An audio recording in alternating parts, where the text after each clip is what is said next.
सुबह का वक्त था। बाबूजी अखबार लेकर घर के आंगन में ही बैठे थे कि रसोई से देवरानी और जिठानी की बहस की आवाजें आने लगी। रेखा ने गैस पर चाय बनाने रखी थी, लेकिन सुमन को उसमें कमी नजर आ रही थी। उसे अदरक वाली चाय की जगह इलायची वाली चाय जो पीनी थी। अरे ओ दीदी, इतनी फीकी चाय तो हॉस्पिटल में मरीजों को भी नहीं दी जाती जितनी तुम घर में बनाकर पिलाती हो। अच्छा, तो क्या तुझे घर में 5 स्टार होटल की चाय चाहिए? अरे रेखा बहू, पहले मुझे चाय पिला दो, फिर तुम दोनों चैन से लड़ लेना। हाँ बिना पापा, आज अखबार में आईपीएल की न्यूज छोड़ो और घर में जो भाभीियों का आईपीएल चल रहा है ना, उसके मजे ले लो। अरे तू चुप कर रीना, जा देख तो क्या हुआ है दोनों को।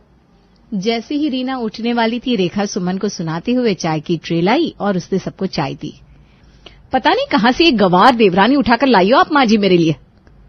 क्या हुआ भाभी, सुबह सुबह आप दोनों क्यों शुरू हो जाते हो? अरे क्या बोलूं देवर जी, पता नहीं तुम कैसे इस सुमन को झेल रहे हो। बिल्कुल बददिमाग औरत है ये। हाँ, वो बददिमाग है और तू आई बड़ी दिमाग वाली। तुम दोनों को लड़ने के अलावा कोई और काम नहीं है क्या? अम्मा जी, मेरे जेठानी को चाय बनाना तक नहीं आता, बिल्कुल फीकी चाय बना देती है। अरे अब तू चीख मत, कल से सबके लिए तू चाय बना देना। मैं? हाँ, तू बनाएगी कल से चाय? हाँ ठीक है। जैसे ही चाय की लड़ाई खत्म हुई, दोनों बहुएं किचन में जाकर नाश्ता बनाने की तैयारी करने लगी। रेखा ने पहले गैस जलाई, लेकिन सुमन को अपनी सब्जी पहले बनानी थी, इसलिए उसने अपनी जिठानी से कहा, दीदी तुम थोड़ी देर में नाश्ता बना लेना ना, मुझे जेठ जी और इनके लिए सब्जी बनानी है। दोनों थोड़ी देर में ऑफिस के लिए निकलेंगे ना। मैंने गैस पहले जलाई थी, तू बाहर जा, थोड़ी देर के बाद आना। आप तो ऐसे कह रही हो जैसे गैस आपकी हो, मेरे पति ने सिलेंडर भरवाया था। दोनों की लड़ाई की आवाज सुनकर पुष्पा किचन में आई। हे भगवान, अब गैस भी झगड़े की वजह बन गई। तुम दोनों चाहो तो गैस सिलेंडर के साथ मुझे ही फूंक दो, लेकिन ये रोज रोज का कलेश मत किया करो। अरे मम्मी, क्या हुआ, इतनी परेशान क्यों हो रही हो? अब तुझे अलग से बताऊं क्या? देखो ना अम्मा जी, दीदी मुझे सब्जी नहीं बनाने दे रही, इन लोगों को लेट हो रहा है ना। ऑफिस के लिए तैयार हुए दोनों भाई अपने अपने टिफिन के लिए आवाज लगाते हैं। जब देखो तब महाभारत शुरू हो जाती है इस घर में। अरे कोई बताएगा मेरा टिफिन लगा कि नहीं? अरे सुमन कहाँ आ गई? आज टिफिन मिलेगा या हम लोग ऐसे ही निकले? कोई आवाज न आने पर दोनों भाई ऑफिस के लिए निकल गए। सुमन ने जल्दी से अचार के साथ पराठे टिफिन में रखे और वो गेट की तरफ तेजी से भागी। उसके पीछे पीछे रेखा भी गेट के बाहर आ गई। अरे सुनो अमित, सुनिए, जेठ जी टिफिन तो ले लो। सुमन तेज आवाज में चिल्लाने लगी, जिससे पड़ोस की शर्मा आंटी और वर्मा आंटी अपनी अपने बालकनी में आकर खड़ी हो गई। अरे मिसेस वर्मा, आज तो सही टाइम पर आ गए, वरना ये दोनों लड़कर घर में भी चली जाती। हाँ, सही कहा आपने, लेकिन अब पूरी लड़ाई देखने का मजा मिलेगा। बॉलिंग कौन कर रहा है? अरे अभी तो शुरुआत हुई है, पहला ओवर है, बॉलिंग की शुरुआत आज तो सुमन करेगी। उधर रसोई का झगड़ा अब दरवाजे तक आ चुका था और मोहल्ले वालों को मजा आने लगा। शर्मा आंटी और वर्मा आंटी चाय की चुस्की के साथ देवरानी जेठानी की लड़ाई एंजॉय करने लगी। तेरी हिम्मत कैसे हुई मुझसे ऊंची आवाज में बात करने की? ओहो दीदी, तो क्या तुम्हारे साथ बैठकर धीरे धीरे मीठे मीठे सुर में गाना गाऊं? आज तुम्हारी वजह से ये दोनों लोग बिना टिफिन लिए चले गए। अरे ओ महारानी, जो काम अब किया है वो तब कर लेती, पर नहीं, तुझे तो सबके सामने बखेड़ा खड़ा करना होता है। आय हाय, बड़ी आई बखेड़ा वाली, 2 मिनट चुप हो जाती तो दोनों लोग सब्जी लेकर ना जाते। ये सुनकर पड़ोसी अपनी अपनी बालकनी में ठहाके लगाने लगे। अरे वाह, आज तो छोटी वाली भी फुल फॉर्म में लग रही है। सही कहा, ये मुफ्त का ड्रामा देखने से अच्छा और क्या हो सकता है। इनके घर का सीरियल हमारे मोहल्ले की टीआरपी बढ़ाने में सबसे आगे है। पड़ोसियों की बातें सुनकर पुष्पा खुद में झेंप गई और दोनों बहुओं को पकड़कर घर के अंदर ले गई। अरे यार, ये पुष्पा भी ना ठीक से माहौल बनता ही है और ये टीवी बंद कर देती है। अरे चिंता न करो मिसेस शर्मा, अभी तो दिन की शुरुआत हुई है, इंतजार करो, टीवी दोबारा खुल जाएगा भाई। सही कहा आपने, चलो थोड़ी देर में फिर आऊंगी, ड्रामा शुरू हो तो आवाज दे देना। अरे बिल्कुल, आप पहले आ जाओ तो मुझे बुला लेना। ठीक है ठीक है। अब घर का माहौल शांत करने के लिए पुष्पा ने दोनों बहुओं को बाजार भेज दिया। दोनों बहुएं अपना अपना थैला लेकर बाजार में सब्जी मंडी में सब्जियां खरीदने लगी। अरे भैया 2 किलो आलू देना तो। बड़ा आलू 40 रुपए किलो है, दो क्या? इतना महंगा? अभी कल तो 30 का था, एक रात में 40 का कैसे हो गया? क्यों सुमन, कल 30 का था ना? तुमने गलत सुना था दीदी, कल 35 का था। चुप कर कमार, कहाँ क्या बोलना है तेरी समझ में नहीं आता। गलत क्यों बोल रही है? बड़ी आई सही गलत समझाने वाली। तुम्हारे हिसाब से तो पूरी दुनिया गलत है और तुम सही।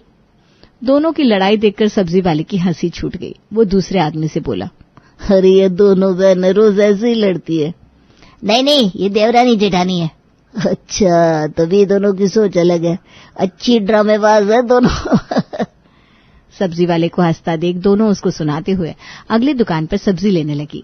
और सब्जी लेने के बाद दोनों ने तय किया कि घर पर सबके लिए गुलाब जामुन लेकर घर चलेंगे। दोनों अब सारा सामान लेकर घर आ गए। फिर दोनों ने प्यार से सबके लिए रात का खाना बनाया। दीदी तुम बैठो, मैं सबके लिए गुलाब जामुन लेकर आती हूँ। ठीक है, जल्दी लेकर आना। सुमन ने किचन में सब जगह ढूंढ लिया, लेकिन उसको कहीं भी गुलाब जामुन नहीं मिले। तब वो दौड़कर बाहर आई और उसने सबसे पूछा, लेकिन किसी ने भी गुलाब जामुन नहीं खाए थे। तब उसका शक रेखा पर गया। दीदी गुलाब जामुन कहाँ गए? कहीं तुमने तो। तेरा दिमाग घुटनों में है क्या सुमन? मैं दोपहर से तेरे साथ प्यार से बात कर रही हूँ, इसका यह मतलब नहीं कि मैं यहाँ बैठकर तेरी बकवास भी सुनूंगी। तो किसने खाए? मैंने नहीं खाए। हाँ, शायद तूने खाए हो, तुझे भी तो वो बहुत पसंद है ना। अरे भाभी, तुम्हारे तो गुलाब जामुन भी हवाई हो जाते हैं। सुमन की शक की सुई अब रीना पर जा रही थी, लेकिन उसने इनकार कर दिया। तभी दोनों बहुएं अपने सास ससुर के कमरे में गई तो उन्होंने देखा वहां गुलाब जामुन की थैली रखी हुई थी। ये देख, ये रहे गुलाब जामुन। बाप रे, तो चोर कोई और नहीं, अम्मा और पापा जी हैं।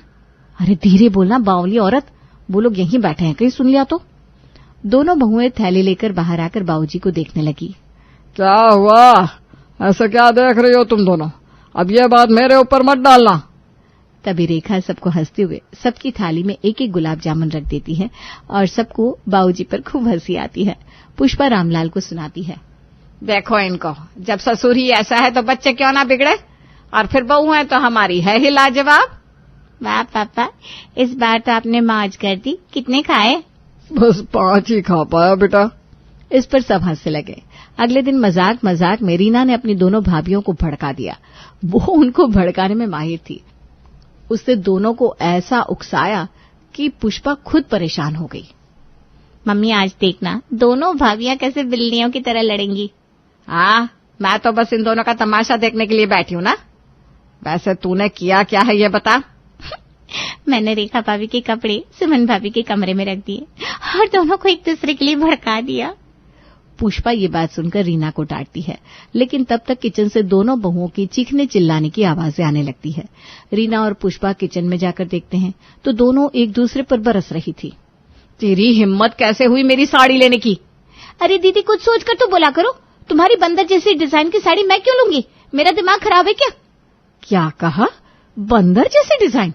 तेरी तो जैसे मोरनी जैसी हो ना। मोरनी नहीं, मैं हंसिनी जैसी डिजाइन की साड़ी पसंद करती हूँ। अरे देखो तो इन महारानियों को, खुद की शक्ल कबूतर जैसी है और सपने मोरनी और हंसनी के देख रही हैं। अब लड़ाई सुनकर बाबूजी बीच बचाव करने आते हैं। अरे बस करो, पहले से अखाड़ा कम था जो अब घर को चिड़िया घर बना रहे हो सब। क्या पापा, लड़ाई क्यों बंद करवा दी? सारा मजा किरकिरा कर दिया। तू जाकर अपना काम कर, आधी लड़ाई की जड़ तो तू ही है। सही कहा, इस बार दोनों बहुओं की लड़ाई इसकी वजह से ही हुई थी। सारी बात सुनकर दोनों बहुएं चुपचाप अपना काम करने लगती हैं। अगले दिन त्योहार की तैयारियां जोरों पर थी। घर में खुशबू, रोशनी और मस्ती का माहौल था, लेकिन जहां ये दोनों बहुएं थी वहां शांति का होना तो मुश्किल ही था। मिठाई तो मैं ही बनाऊंगी, आखिर घर की बड़ी बहू हूँ। हाँ तो क्या हुआ? छोटी बहुएं नमकीन नहीं बना सकती क्या? बनाओ बनाओ, लेकिन ध्यान रखना पिछले साल की तरह हलवा खिचड़ी मत बना देना। और तुम भी ना लड्डू कहकर गोले मत बना देना। पिछले साल बच्चों ने क्रिकेट खेल लिया था। अरे चुप रहो, तो क्या करूं, घर छोड़कर जाऊं क्या? भैया जाओ, बाहर से समोसे ले आओ, तब सारा झगड़ा ही खत्म हो जाएगा। इस घर में त्योहार का मतलब त्योहार नहीं, महाभारत होता है। अरे बाबूजी, हम लोग एक दूसरे से प्यार करते हैं, इसीलिए तो लड़ते हैं। हाँ, और अगर प्यार नहीं होता तो तुम लड्डू बनाओगी, मैं नमकीन बनाऊंगी और रीना सिर्फ किचन देखती रह जाएगी। ये बहुएं हैं या WWF की पहलवान? रीना को घर में शांति पसंद नहीं थी। उसका काम ही था अपनी भाभियों को भड़काना। जब भी उसे मौका मिलता वो उन्हें भड़काने से पीछे नहीं हटती थी। तुम हर जगह अपनी नाक क्यों घुसाती हो? मेरी नाक लंबी है भाभी, मैं क्या करूं? तू मजे लेने के लिए हमारी लड़ाई का मजा लेती है। मजा ही मजा। देवरानी और जेठानी का रिश्ता मजबूत करना मेरा कर्तव्य है। तुम्हारी नाक ज्यादा लंबी हो गई है, कहीं कटवा ना लूं और फिर तेरा नाम छोटी नकचड़ी पड़ जाएगा। इन सबको देखकर पुष्पा का गुस्सा बढ़ता ही जा रहा था। अगर आज के बाद किसी ने भी घर में महाभारत किया तो मैं इस घर को कुरुक्षेत्र बना दूंगी। अरे मम्मी, हम सब तो अर्जुन हैं, बस तुम हमारे लिए श्री कृष्ण बन जाओ। और मैं कौन हूँ? धृतराष्ट्र। पूरा घर ठहाकों से गूंज उठा। लेकिन रीना को अब अपनी भाभियों से बचना था। जहां बहुएं और ननद लड़ रही थी, अब पुष्पा और बाबूजी भी मैदान में उतर चुके थे। हर दिन लड़ाई, अब मैं भी मायके चला जाता हूँ। आ जाओ ना, कौन रोक रहा है? अरे लेकिन मेरा मायका तो यही है। तब तो पापा के लिए नया मायका ढूंढना पड़ेगा। बाबूजी को मायके में रखेगा कौन? मायके में रहने के लिए दहेज में तश्तरी भी तो चाहिए। पुष्पा ने आंखें दिखाते हुए दोनों बहुओं को देखा। और तुम दोनों, तुम्हारे मायके से कौन तुम्हें वापस ले जाएगा? अरे अम्मा, ये तो हमें बिना टिकट वापस भेज देंगे। लो कर लो बात। अब लड़ाई से बचने के लिए मायके का बहाना बनाया जा रहा है। सब ठहाके मारकर हंस पड़े, लेकिन पुष्पा अभी भी गुस्से में थी। अब बहुत हो गया, ये रोज रोज की लड़ाई ऐसे नहीं चलेगी। अच्छा, फिर कैसे चलेगी बाबूजी? हमें नियम बता दीजिए ना। नियम तो बाद में दूंगा, पहले यहाँ तुम दोनों बहुओं का एक IPL मैच कराऊंगा। ये सुनकर पूरा घर सन्न रह गया। अरे बाप रे, अब घर में किचन का IPL होगा? वाह, अब किचन स्टेडियम बन जाएगा। अब घर में 2 टीमें बन गई थी। कुछ लोग रेखा के पक्ष में थे, कुछ सुमन के। लेकिन शर्मा आंटी रेखा से चिढ़ी हुई थी। उन्होंने दिमाग लगाकर एक चाल चली। शर्मा आंटी ने मैच शुरू होने से पहले ही रेखा के बैट पर तेल लगा दिया ताकि उसकी ग्रिप कमजोर हो जाए। लेकिन सुमन को इस चालाकी का पता चल गया। ये क्या, बैट इतना चिकना क्यों लग रहा है? जरूर किसी ने कुछ किया है। देखो भाभी, वो शर्मा आंटी, उसे इतनी सीधी मत समझना। इनके हाथों में भले ही पूजा की थाली हो, लेकिन मन में महाभारत चलती रहती है। आंटी, आप ये क्या कर रही हैं? अरे मैंने तो कुछ नहीं किया। क्या हुआ सुमन, तू इतनी गंभीर क्यों लग रही है? कुछ नहीं, बस सोच रही थी कि आज कौन जीतेगा। अब सबको सिर्फ मैच का इंतजार था। मैच शुरू होने से पहले ही शर्मा आंटी ने शरारत कर दी थी, लेकिन सुमन ने ईमानदारी दिखाते हुए चुपचाप रेखा का बैट बदल दिया ताकि खेल ईमानदारी से खेला जा सके। मेरा बैट कहाँ गया? बस कुछ चीजें किस्मत से बदल जाती हैं और किस्मत हमेशा मेहनती इंसान का साथ देती है। यहाँ किस्मत कम और शरारतें ज्यादा चलती है। मैच अपने पूरे जोश में चल पड़ा। मैच का रोमांच चरम पर था। हर कोई सांस रोक कर देख रहा था। रेखा जीतने की कगार पर थी, लेकिन तभी उसने देखा कि सुमन की आंखों में मायूसी झलक रही थी। अरे ये क्या, सुमन इतनी उदास क्यों लग रही है? मैच जीत रही हूं, लेकिन कुछ अधूरा सा क्यों लग रहा है? अब रेखा जानबूझकर रन आउट हो गई और मैच सुमन जीत गई। मैच खत्म होते ही सुमन ने रेखा से पूछ लिया, दीदी, तुम जानबूझकर क्यों हार गई? तुम तो जीत रही थी ना? रेखा ने प्यार से सुमन के कंधे पर हाथ रखा और हल्के से मुस्कुरा दी। याद रखना सुमन, हमारे बीच लड़ाई कितनी भी हो, लेकिन मैं इस घर के बाहर तुम्हें नहीं जाने दूंगी।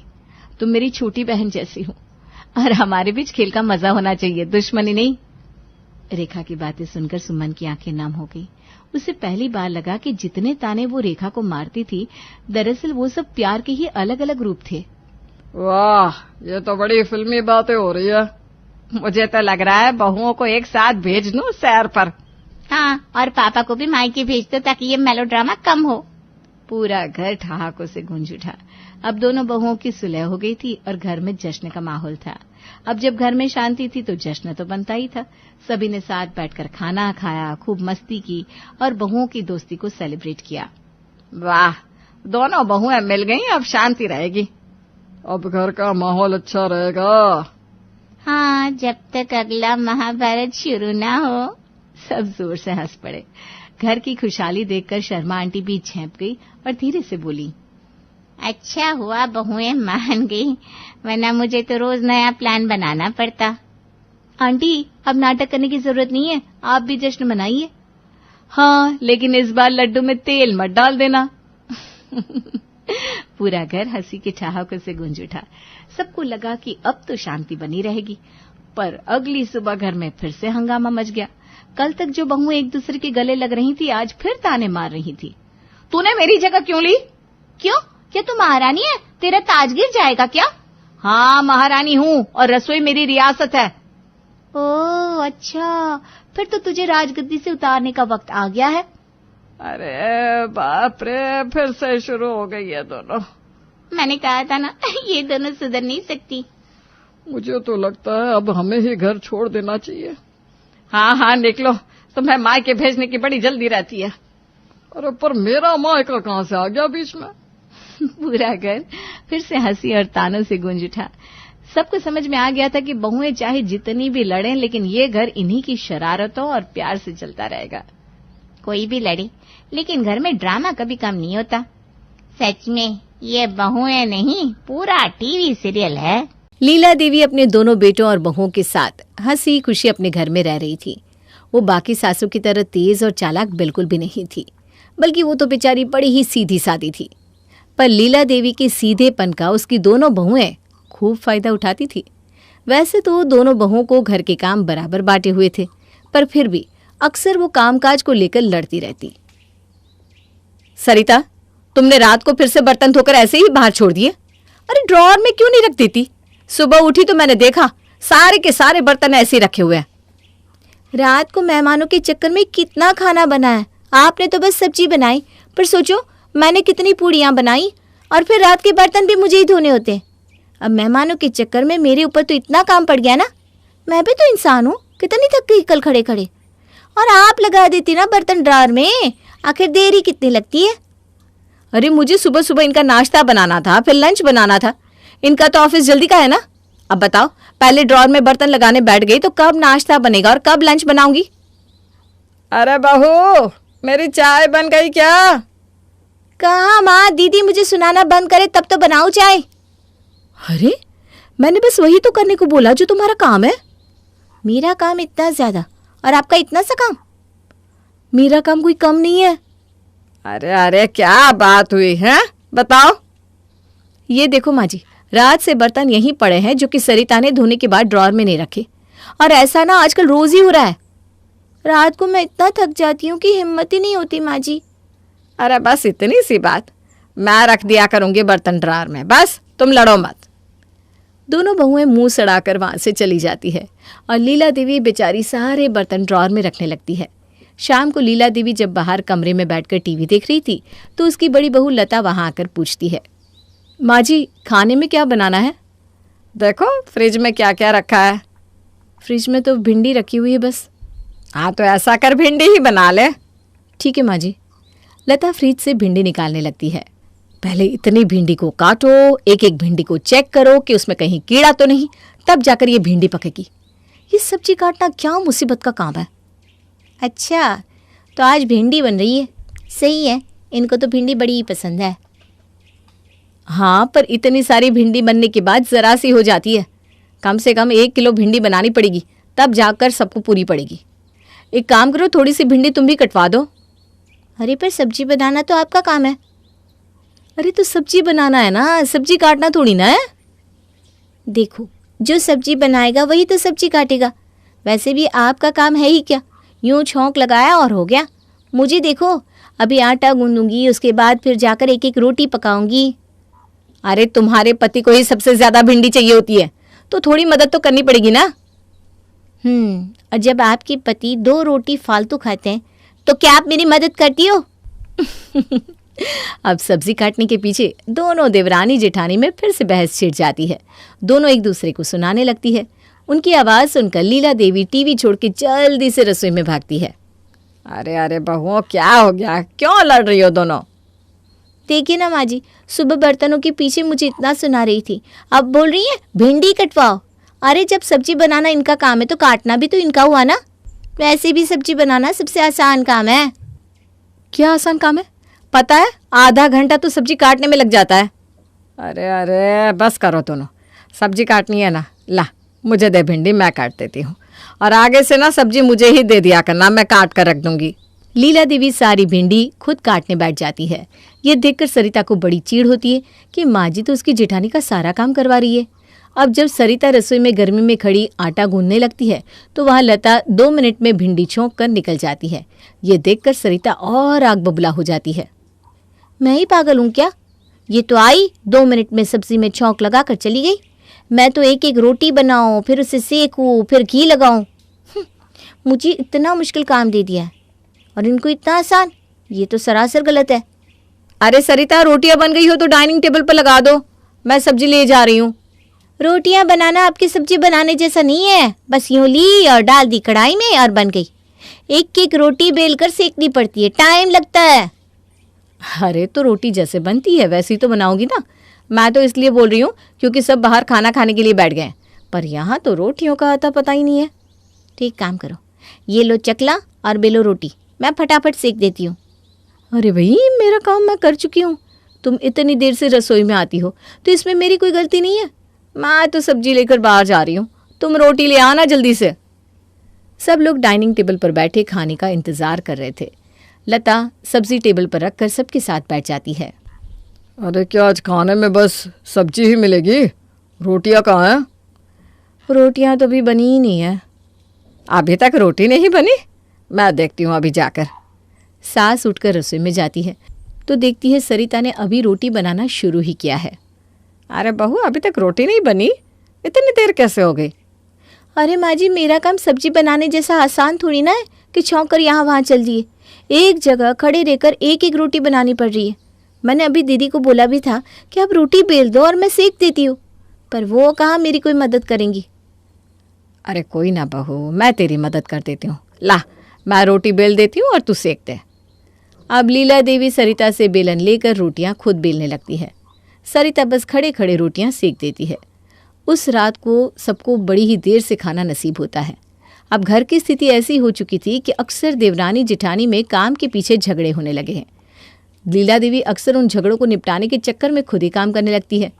धीरे धीरे करके लीला देवी के सर पर कब इतना काम पड़ जाता है कि उसे एहसास भी नहीं होता। एक दिन जब लीला देवी छज्जे पर कपड़े सुखा रही थी कि अचानक उसकी बहन घर आ जाती है। लीला, अरे ओ लीला, अरे कोई घर पर है कि नहीं? अरे शांति आई है क्या? मैं बस अभी आई। पर तू है कहाँ? अरे छज्जे पर कपड़े सुखा रही थी। तू बैठ और बता, चाय बनाओ या ठंडा? तू पहले यहाँ बैठ और ये बता, तेरी दोनों बहुएं कहाँ हैं जो तू कपड़े सुखा रही है? अरे कपड़े तो बहू ने ही मशीन में डाले थे, वो तो बस मैंने थोड़ी मदद कर दी। तू भी ना कभी नहीं समझेगी। शांति 2 दिन अपनी बहन के घर ही रुकती है।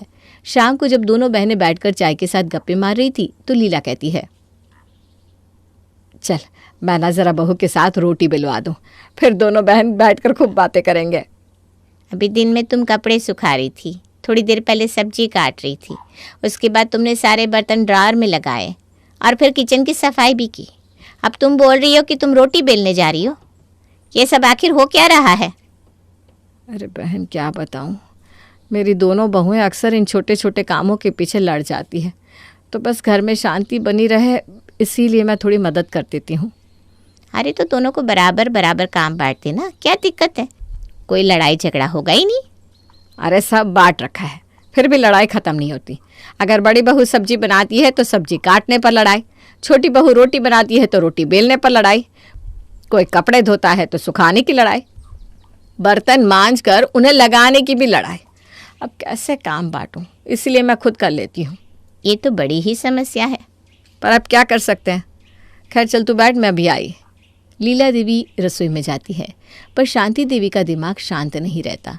उसे अपनी बहन के साथ जो हो रहा था बिल्कुल अच्छा नहीं लगता और वो दोनों बहुओं को सबक सिखाने का ठान लेती है। बहुत बेवकूफ़ बना लिया इन दोनों ने मेरी बहन को। अब मैं इनको अच्छा सबक सिखाऊंगी। शांति रात को अकेले में अपनी बहन लीला के साथ बैठकर उसे समझाती है कि कैसे उसकी दोनों बहुएं उसे पागल बना रही है। इन दोनों की लड़ाई में तू पीस रही है बस। ये दोनों तुझे पागल बना रही है और तू बन भी रही है। थोड़ी अकल लगा अपनी। अरे पर मैं क्या कर सकती हूँ, हर वक्त दोनों छोटे छोटे कामों पर लड़ना शुरू कर देती हैं। अब कैसे भी लड़ाई खत्म हो यही सोचकर मैं ही बोल देती हूँ कि ये काम मैं कर दूंगी। हाँ तो बहुत कर लिया तूने काम। अरे जिंदगी भर तूने कम काम किया है क्या, जो अब 2 बहुओं के होते हुए भी काम करेगी? ये सब घर के काम करना इनका ही काम है और इनको ही करने पड़ेंगे। अरे तो ये दोनों फिर से लड़ना शुरू कर देंगी, देख। हाँ, जैसे चल रहा है ना वैसे ही ठीक है। अरे बहन तू मेरी बात तो सुन, मेरे पास एक बहुत ही बढ़िया आइडिया है जिससे ना ये खुद तुझे आकर बोलेंगी कि माँ जी आप रहने दो, ये काम हम खुद कर लेंगे। अरे ऐसा तो सपने में भी मुमकिन नहीं है। अरे बस तू वैसे वैसे करती जा जैसा मैं तुझे बता रही हूँ। शांति अपनी बहन लीला के कान में कुछ बोलती है। क्या ये आइडिया काम करेगा? अरे बिल्कुल करेगा, तू बस कल से ऐसे ही करना। अब शांति को तो अगले दिन का बेसब्री से इंतजार था, पर लीला थोड़ी घबराई हुई थी कि वो ये सब आखिर कैसे करेगी। उसे तो उस रात ठीक से नींद भी नहीं आती। फिर अगले दिन लता सब्जी बनाने के लिए फ्रिज से बैंगन निकालकर अपनी सास के पास जाती है। माँ जी, फ्रिज में बस बैंगन ही पड़े हैं, तो आज दिन के खाने में आलू बैंगन बना देती हूँ। हाँ हाँ ठीक है बहू, आलू बैंगन ही बना दो। ये लीजिए माँ जी, आप ये काट दो। हाँ बहू यही रख दे, मैं काट दूँगी। ये लो चाकू और काटो। अब लीला देवी आलू काटना शुरू करती है और वो इतने मोटे मोटे आलू काट देती है कि उसे आलू को काटने में 2 मिनट भी नहीं लगते। देख शांति, ये ठीक है ना? ऐसे ही काटने थे ना? बहुत बढ़िया बहन। अब ये ले बैंगन और इसको इतना बारीक काट दे कि बस कढ़ाई में डालते ही घुल जाए। ये मैं ठीक तो कर रही हूँ ना? अरे ज़्यादा सोच मत, ले काट दे फटाफट इस बैंगन को। लीला देवी बिल्कुल वैसे ही बारीक बारीक बैंगन काट देती है। अब वो कटी हुई सब्जी ले जाकर रसोई में रख देती है और फिर जब लता वहाँ सब्जी बनाने आती है तो आलू बैंगन देखकर बड़ी हैरान हो जाती है। ये माँ जी ने कैसे सब्जी काटी है? इससे अच्छा तो मैं ही काट लेती। खैर मुझे क्या, मेरा आधा काम तो खत्म हो गया ना। लता आलू बैंगन की सब्जी बनाकर रख देती है। अब आती है सरिता के रोटी बनाने की बारी। सरिता आटा गूंथकर अपनी सास को बुलाकर लाती है, पर लीला देवी को अब अच्छे से पता था कि उसे क्या करना है। लीजिए माँ जी चकला बेलन और रोटी बेल दीजिए, मैं रोटी सेक देती हूँ। हाँ हाँ बहू, देख कैसे फटाफट सारी रोटियां बेल देती हूँ। लीला देवी बेलन उठाती है और ऐसी मोटी मोटी रोटियां बेल कर रख देती है कि उनको सेकते सेकते सरिता के पसीने छूट जाते हैं। माँ जी ये रोटी जरा सी पतली कर देते तो जल्दी सीख जाती ना। अरे देख बेटा, मेरा काम रोटी बेलना है। पहले तुझसे रोटी नहीं बेली जा रही थी, अब सीख भी नहीं जा रही क्या? है ऐसा है तो तू बाहर जाकर आराम से बैठ जा, रोटियां सेकने का काम भी मैं ही कर दूंगी बस। नहीं नहीं माँ जी, जैसे बेल रही हो वैसे ही बेल दो। सरिता को एक एक रोटी सेकने में इतनी देर लग जाती है कि सब भूख से बेहाल हो जाते हैं। अरे सरिता जल्दी से रोटी ले आओ, बहुत भूख लग रही है। अभी लाई। आज तो ये रोटी बिरबल की खिचड़ी से कम नहीं लग रही मुझे। दोनों देवरानी जेठानी रोटी सब्जी लेकर बाहर आती है और सबको खाना परोस देती है। अब जैसे ही दोनों के पति पहला निवाला लेते हैं तो उनकी शक्ल बन जाती है। अरे लता, ये कैसी सब्जी बनाई है? आलू एकदम कच्चे, और ये आलू के साथ क्या मिलाया है? जी वो बैंगन। अरे तो बैंगन है तो दिखना तो चाहिए, तुमने तो चटनी की तरह पीस डाला इनको। जी सब्जी तो माँ जी ने काटी है। अरे एक तो माँ ने सब्जी काट कर दी और तुम उनकी गलती निकाल रही हो। वैसे सब्जी बनाई तो तुमने है ना, तो उसमें काटने वाले की क्या गलती? तुम्हें ठीक से देखनी चाहिए थी कि पकी है कि नहीं। जी मैं आगे से ध्यान रखूंगी। वो तो ठीक है, पर सरिता आज तुमने ये रोटी की जगह क्या उपले बना दिए, इनको कैसे खाऊं मैं? और सच में मेरे तो ना दांत भी बड़े कमज़ोर है बेटा। पर रोटी तो माँ ने बेली है। अरे माँ एक तो तुम्हारी इतनी मदद करती है, वो भी इस उम्र में और गर्मी में, और तुम उनकी गलती बता रही हो। रोटी बेलना क्या उनका काम है? हाँ, अगर उन्होंने रोटी बेली भी है तो सेकी तो तुमने है ना। अरे बच्चों, तुम अपनी बेबियों को मत डांटो, इसमें मेरी ही गलती है। मैं कल से ना ठीक से काम करूंगी। ये कैसी बात कर रही हो माँ? इसमें आपकी कोई गलती नहीं है, ये काम इनके हैं आपके नहीं। दोनों भाई गुस्से में वहां से उठकर चले जाते हैं और उनके पीछे पीछे उनकी बीवियां भी। देखा, आया ना मज़ा। अब बस तू देखती जा कैसे तेरी दोनों बहुओं को मैं लाइन पर ले आती हूँ। अरे पर अब आगे क्या करना है? अरे अभी सब्र रख, आराम आराम से सब करना है। रात होती है और सरिता बर्तन धोकर निकाल लेती है। अब लीला देवी का काम सारे बर्तन ड्रॉर में रखने का था। वो देखती है कि बर्तनों में सरिता की माँ का दिया हुआ बड़ा ही सुंदर कांच का बॉल रखा है। बस फिर लीला देवी पहले तो कुछ बर्तन अच्छे से ड्रॉर में लगा देती है और वो बॉल को उठाकर नीचे गिरा देती है। आवाज़ सुनकर सरिता दौड़ कर आती है। क्या हुआ माँ जी? अरे बहू, वो मैं बर्तन लगा रही थी ना तो ये गिर गया। हाँ, हे भगवान, ये क्या हो गया? ये तो वही बॉल है जो मेरे भैया पेरिस से ले आए थे। ये इम्पोर्टेड था माँ जी।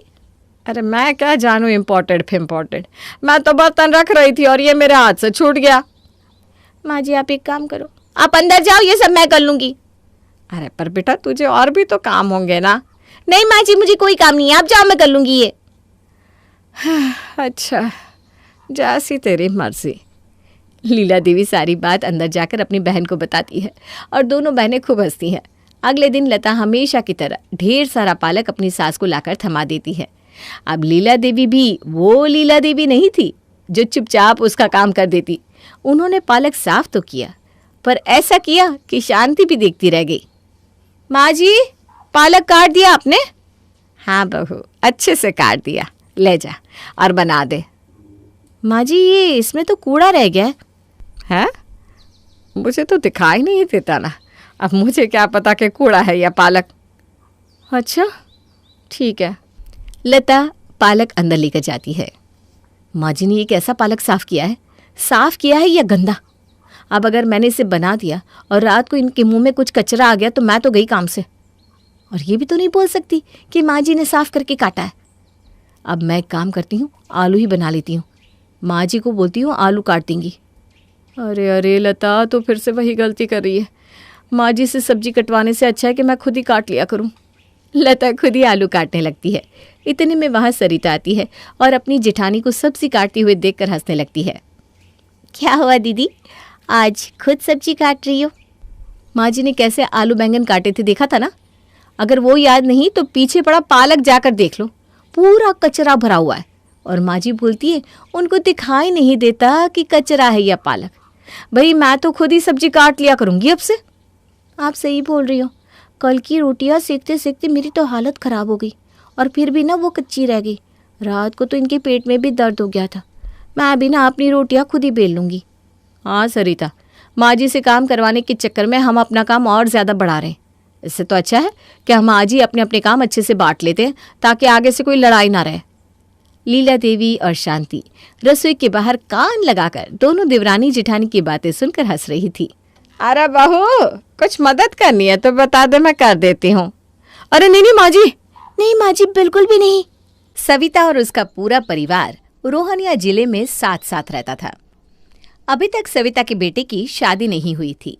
एक दिन सविता सब्जी लेने जा रही थी, तभी उसकी पड़ोसन उससे कहती है, क्या बात है सविता, तेरे लड़के में कोई कमी है या तुझे कोई लड़की नहीं मिलती अपने लड़के की शादी कराने के लिए? इससे छोटे छोटे लड़कों की शादी और कुछ के तो बच्चे भी हो गए। अरे कम बोला करो, मेरा लड़का करोड़ों में एक है, उसके लिए लड़की करोड़ों में एक ना सही, लाखों में एक तो लानी पड़ेगी ना। और इसके लिए ना वक्त लगता है। कोई भी ऐरी गैरी लड़की मेरे लड़के से शादी नहीं कर सकती। अरे ऐसा मैं नहीं, मोहल्ले की बाकी सब औरतें कह रही हैं। तुम लोगों ने मेरे लड़के को समझ क्या रखा है? कोई गाय भैंस नहीं है मेरा लड़का कि कहीं भी घूंटा देखा और बांध दूं। जब भी मेरे घर बहू आएगी ना तो तुम पड़ोसियों की आंखें खुली की खुली रह जाएगी। इतनी खूबसूरत बहू लाऊंगी मैं। हाँ हाँ, अभी तू जितनी मर्जी उतना बोल ले। अभी कौन सा तू सास बनी है? जिस दिन भी तू सास बनी ना, उस दिन तुझे पता चलेगा सास बनना क्या होता है। सविता मुंह फुलाकर घर चली जाती है और अपने पति से कहती है, अजी सुनते हो, अब बहुत हुआ। मैं इन पड़ोसियों के ताने सुन सुनकर परेशान हो गई हूँ। अब मेरे लड़के के लिए जल्दी से जल्दी कोई लड़की देखो, मैं अपने लड़के की शादी कराकर इन सभी पड़ोसियों का दिमाग सही कर दूंगी।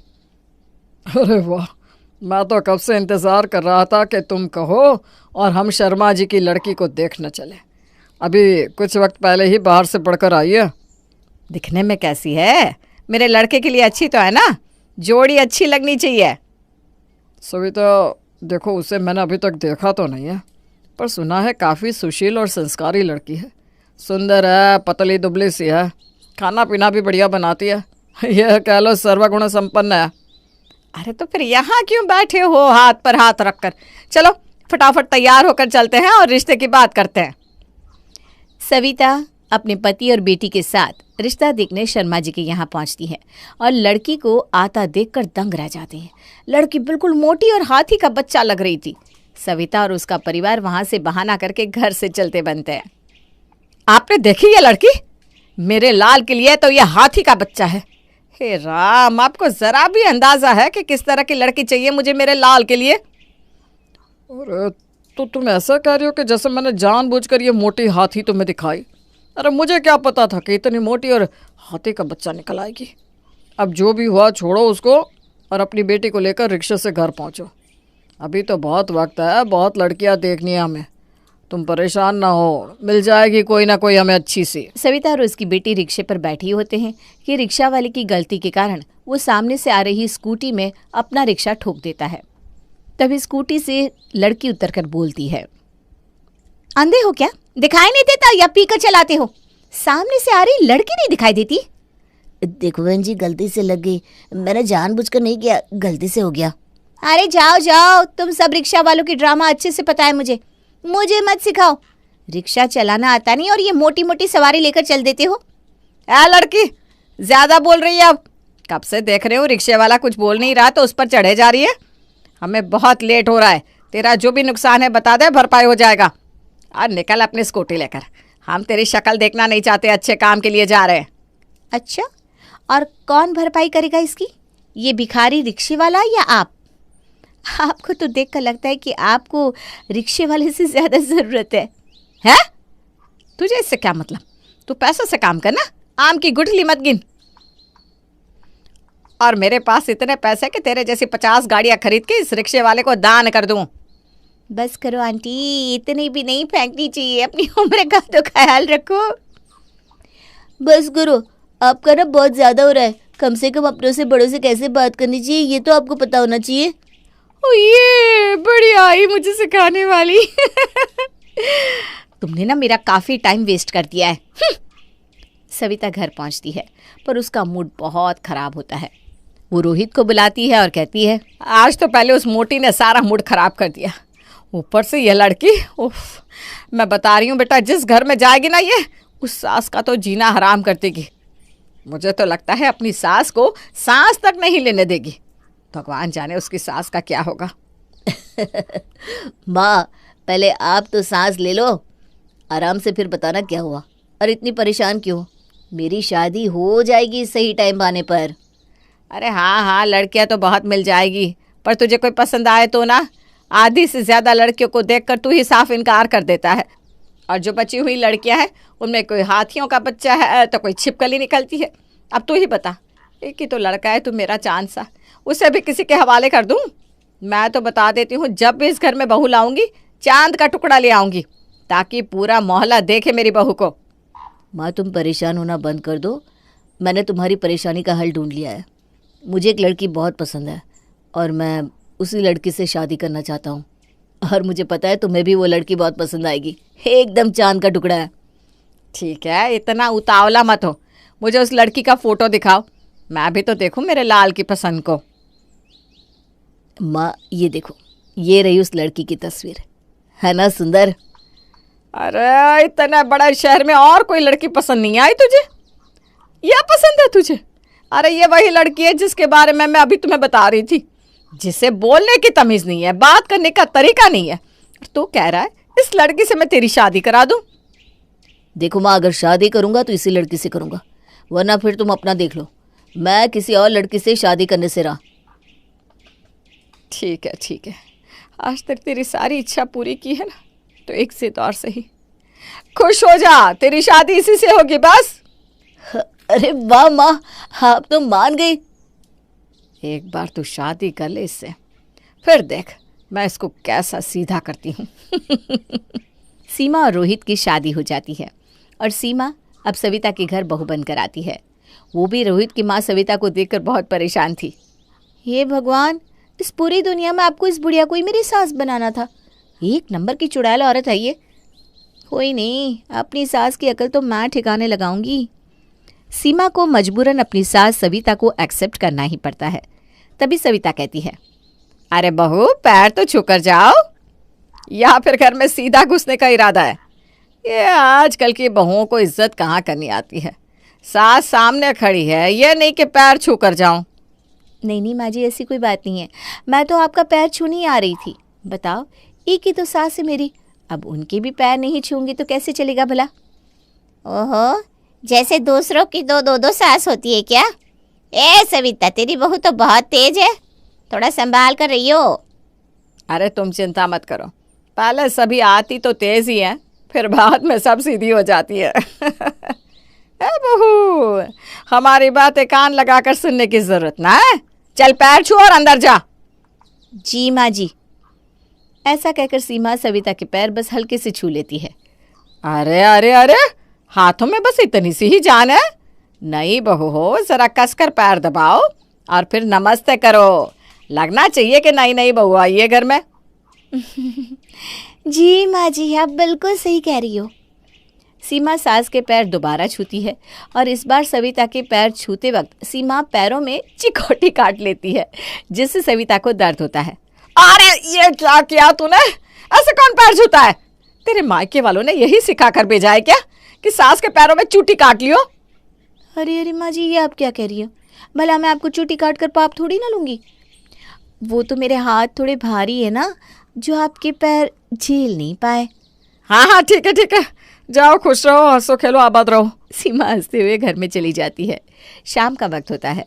तभी सविता से बात करते हुए पड़ोसन शर्मिला कहती है, अरे आज शाम की चाय तुम्हारी बहू बनाएगी या फिर तुम्हारी बहू को बस जुबान चलानी आती है कैंची की तरह?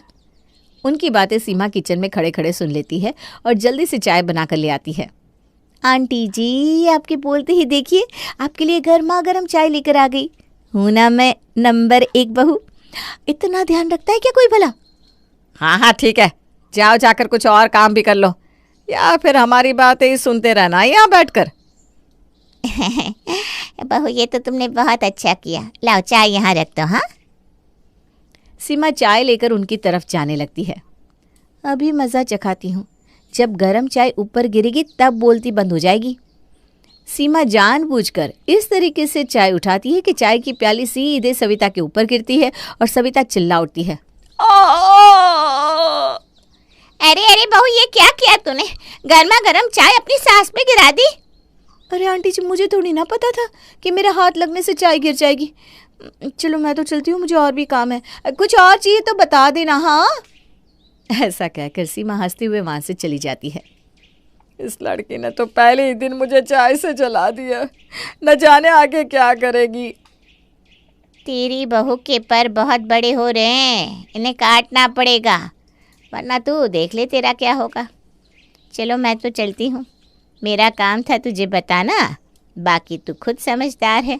ऐसा कहकर शर्मिला वहां से चली जाती है। तभी सोनम भी आती है। क्या हुआ माँ, ये चाय कैसे गिर गई? अरे ये सब उस लड़की का किया हुआ है, बहुत तेज है ये लड़की, इससे कैसे न कैसे करके काबू में तो लाना ही पड़ेगा। इससे इसकी औकात दिखानी ज़रूरी है, वरना ये तो हमारे सर पे चढ़कर तांडव करेगी। सही कह रही हो आप माँ, लेकिन अब करोगी क्या? अरे तू बस देखती जा, इसके पैरों तले ज़मीन ना खिसकाई ना तो मैं तेरी माँ नहीं। पानी अब सर से बहुत ऊपर जा चुका है, अब तो बहू रानी को मज़ा चखा कर रहूँगी। सीमा उठकर घर की सारी सफाई झाड़ू सब कर चुकी होती है। इसके बाद वो नहाने चली जाती है। तभी रोहित बाहर से आता है और अपनी माँ को देखकर हैरान हो जाता है। माँ, सुबह सुबह तुम ये झाड़ू पोछा क्यों कर रही हो? इस वक्त तो आप मंदिर जाती हो ना। आप ये सब रहने दो, सीमा कर देगी।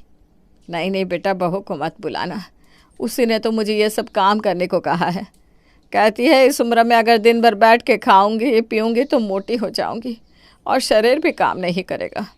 इसीलिए तो मुझे सुबह से झाड़ू पोछे में लगा रखा है, ताकि घर का काम करूं और 2 वक्त की रोटी मुझे तभी तो मिलेगी बेटा। माँ, ये सब क्या उल्टी सीधी बातें कर रही हो? ऐसा कुछ नहीं है, बिना काम किए भी तुम्हें इस घर की इज्जत की 2 रोटी मिलेगी। अभी बुलाता हूँ सीमा को, रुको तुम ज़रा। सीमा, अभी इसी वक्त यहाँ आओ तुरंत। क्या हुआ? सुबह सुबह क्यों चिल्ला रहे हो? ये भी मैं बताऊं कि क्यों चिल्ला रहा हूं? तुमने मेरी माँ को समझ क्या रखा है? वो क्या कोई नौकरानी है जो तुम्हारे इशारों पर नाचेगी? और तुमने उन्हें झाड़ू पोछा लगाने को कहा है? तुम क्या कर रही हो सुबह से? अरे मैंने तुम्हारी माँ को कोई झाड़ू पोछा लगाने को नहीं कहा है। मैं खुद झाड़ू पोछा लगाकर नहाने गई हूँ। मुझे नहीं पता ये इनका क्या नया ड्रामा है। सीमा, अब बहुत हुआ। अगर अब मैंने माँ के हाथ में ये झाड़ू पोछा देखा तो तुम्हारी खैर नहीं, समझी?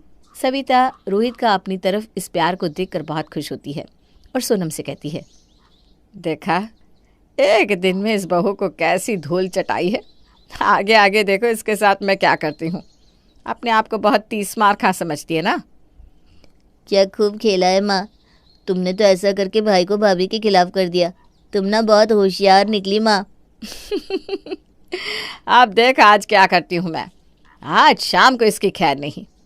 ऐसा क्या करोगी माँ? अरे ज़्यादा सवाल मत कर। जा जल्दी से चाय में बहुत तेज़ मीठा डालकर चाय बना कर ले आ। ठीक है माँ, अभी लाती हूँ।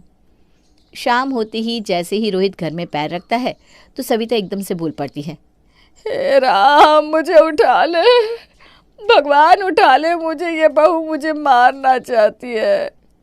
अब क्या हो गया माँ? अरे बहू से ज़रा सी चाय क्या मांग ली। उसने तो मुझे चाय में शक्कर मिलाकर दे दी। उसे ये भी नहीं पता कि मुझे डायबिटीज़ है। मैंने तो उसे सब कुछ बता दिया था। वहाँ स्लैब पर अपनी डायबिटीज़ की गोलियाँ भी रखी थी कि जब चाय बनाओ तो इसे डाल देना। पर उसने तो शक्कर मिलाकर मुझे चाय दे दी ताकि मैं चाय पीकर सीधा ऊपर पहुँच जाऊँ। तुझे यकीन नहीं है ना? तू ये चाय पीकर देख ज़रा। माँ परेशान मत हो, मैं अभी बात करता हूँ। सीमा को आखिर आपसे दिक्कत क्या है? सीमा, इधर आओ। वो अब क्या हुआ रोहित? क्यों चिल्ला रहे हो? अब कौन सा पहाड़ टूट पड़ा? तुम्हें मेरी माँ से दिक्कत क्या है? हाँ?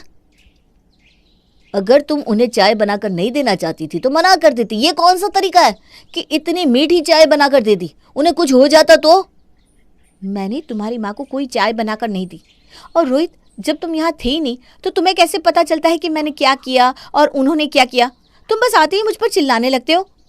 बेटा मैं तो यहाँ से चली जाऊंगी। अब तो ये मुझे झूठा होने का इल्ज़ाम भी लगा रही है। तुझे अपनी माँ पर भरोसा नहीं ना? तुझे तो लगता होगा मैं तुझसे झूठ कह रही हूँ। माँ अब शांत हो जाओ। मैं देखता हूँ ना सीमा को। परेशान मत हो, आगे से ऐसा कुछ भी नहीं होगा। समय गुजरता है पर सीमा और उसकी माँ का ये एक दूसरे पर इल्ज़ाम लगाने का तमाशा खत्म ही नहीं होता। तभी रोहित गुस्से में आकर अपनी माँ और बीवी से कहता है, बहुत हो गया तुम दोनों का।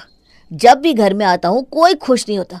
बस जिसे देखो अपनी शिकायत का पिटारा खोलकर बैठ जाता है। किसी को मुझसे मतलब ही नहीं है।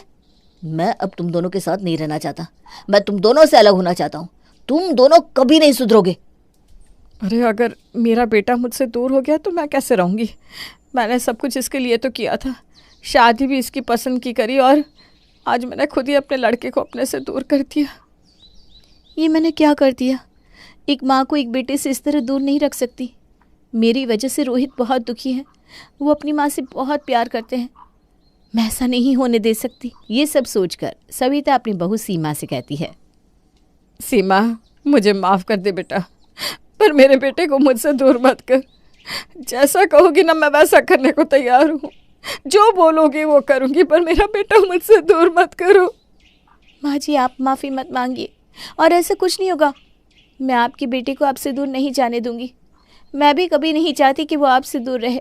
मैं आपसे माफ़ी मांगती हूँ और मैं भी चाहती हूँ कि हम सब साथ रहे। रोहित घर से बाहर जाने लगता है। तभी सीमा और सविता दोनों रोहित को रोक लेती हैं और उसको कहती है, मैं आपसे कभी भी माँ जी से लड़ाई झगड़ा नहीं करूँगी और मैं चाहती हूँ कि हम सभी साथ में खुशी खुशी रहे। एक बार मौका दे दो, इस बार माफ़ कर दो मुझे। बेटा मुझे भी माफ़ कर दे। रोहित उनकी बात पर हंसने लगता है। ये सब मेरा ही प्लान था और मैं कहीं नहीं जा रहा। रोहित की बात सुनकर सभी लोग खुश हो जाते हैं और हंसी खुशी साथ रहते हैं।